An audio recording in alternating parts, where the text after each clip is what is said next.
Assalamualaikum warahmatullahi wabarakatuh.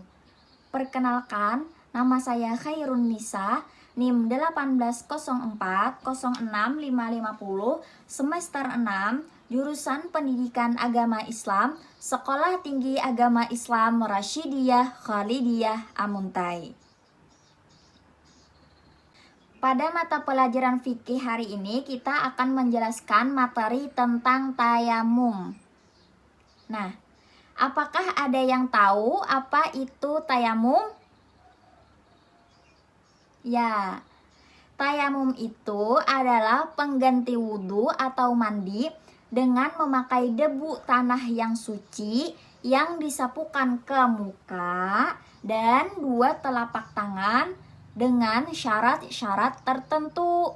Lalu, apa saja syarat-syaratnya? Yang pertama, syarat-syarat orang yang bertayamum itu mencari air terlebih dahulu sesudah masuk waktu bagi orang yang hendak bertayamum. Maksudnya dia harus mencari air dahulu, berusaha mencari air terlebih dahulu ketika sesudah masuk waktu. Yang kedua, bertayamum itu harus masuk waktu. Jadi tidak boleh bertayamum itu sebelum masuk waktu, harus sesudah masuk waktu. Yang ketiga, dengan debu tanah yang suci tidak bercampur dengan barang yang lain.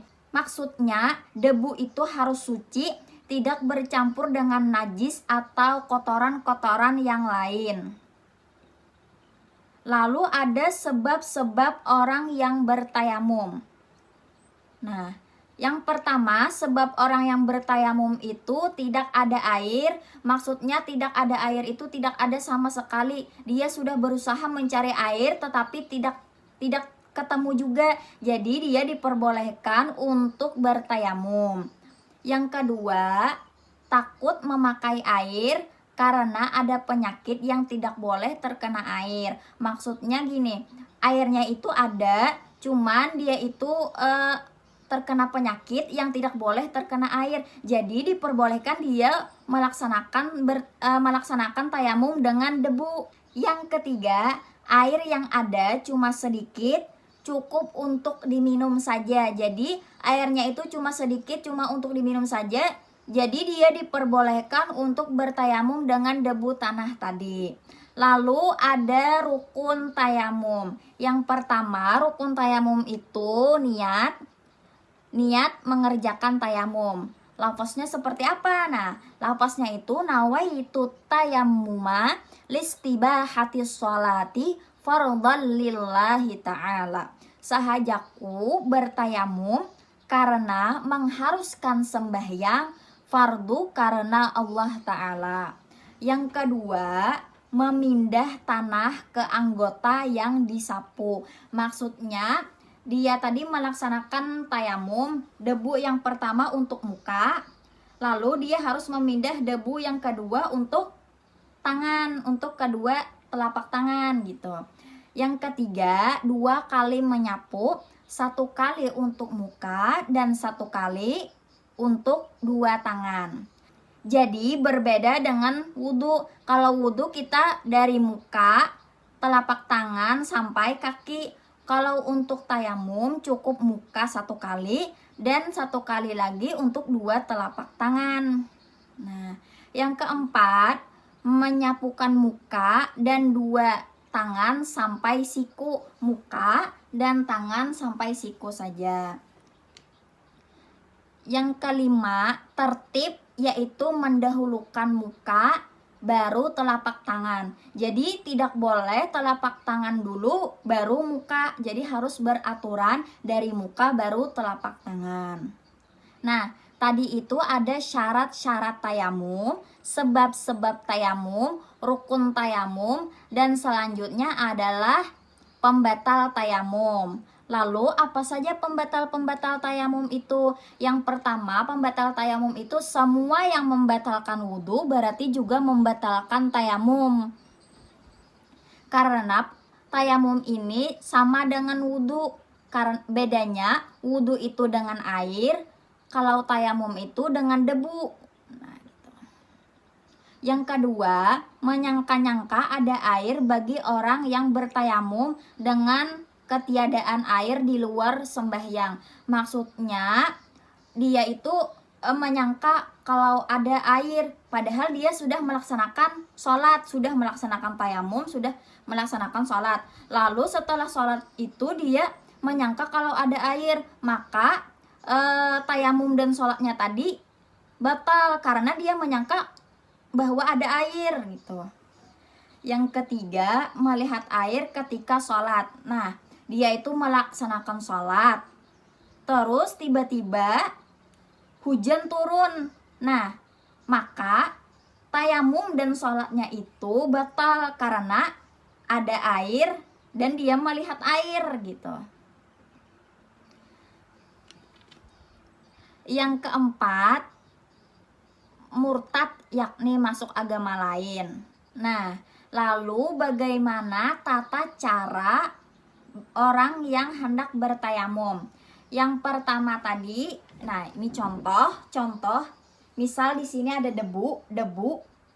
Tangan kita ini kan bersih, tidak ada najis sama sekali. Lalu kita tempel tangan kita ke debu yang suci, yang tidak bercampur dengan kotoran atau najis-najis yang lain, dengan niat nawaitu tayamuma listibahati sholati fardhan lillahi ta'ala, sahajaku bertayamum karena mengharuskan sembahyang fardu karena Allah Ta'ala.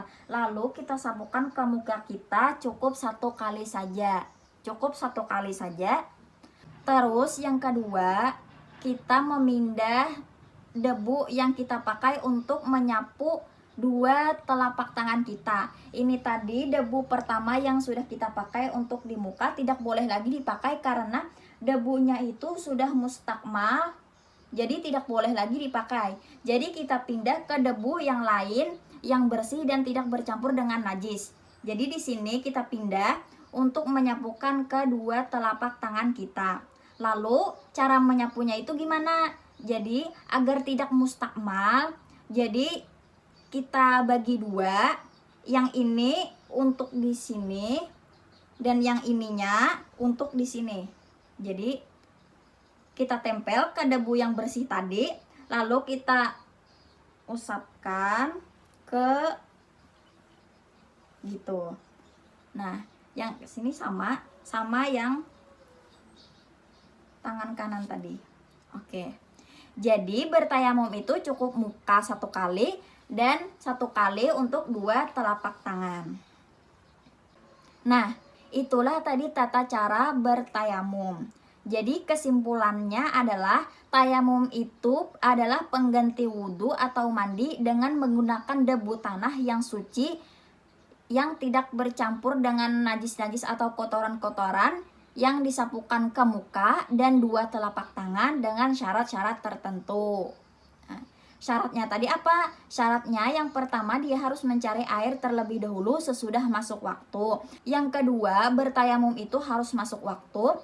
Yang ketiga, debu tanah itu harus suci dan tidak bercampur dengan barang-barang atau najis-najis yang lain. Nah, sebab-sebab orang yang bertayamum tadi apa? Sebabnya yang pertama, tidak ada air. Yang kedua, dia itu terkena penyakit yang tidak boleh terkena air. Yang ketiga, air yang ada cuma sedikit, hanya untuk diminum saja. Lalu pembatal tayamum tadi apa saja? Pembatal tayamum yang pertama, semua yang membatalkan wudhu juga membatalkan tayamum. Yang kedua, dia menyangka ada air di luar sembahyang. Maksudnya dia itu sudah melaksanakan sembahyang, melaksanakan sholat, ternyata dia menyangka kalau ada air, maka sholat dan tayamumnya tadi itu batal. Yang ketiga, ketika sholat dia melihat air, maka sholat dan tayamumnya itu batal. Kiranya itu saja yang dapat saya sampaikan. Salah khilaf mohon maaf. Wabillahi taufiq wal hidayah, waridha wal inayah. Summa salamu alaikum warahmatullahi wabarakatuh.